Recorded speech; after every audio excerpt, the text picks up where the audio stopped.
Narinig niyo na ba yung katagang nominal Catholics? Ito yung mga Katoliko lang sa pangalan at hindi naman nagsasabuhay ng teachings of the faith. Marami ang nabinyagan pero kaunti lang ang nagsisimba. Marami daw sa population natin ay Catholic pero ilan lang sa atin ang evangelizers.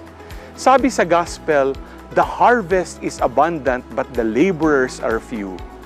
Tinatawag tayo na maging mga aktibong witnesses at lively participators sa ating pananampalataya. Ngayong araw ay feast day ni Saint Luke. Siya ay isa sa 4 na nagsulat ng Gospels. Ipinalaganap niya ang kwento ng ating Panginoon sa iba't ibang lugar sa kanyang sinulat na ebanghelyo.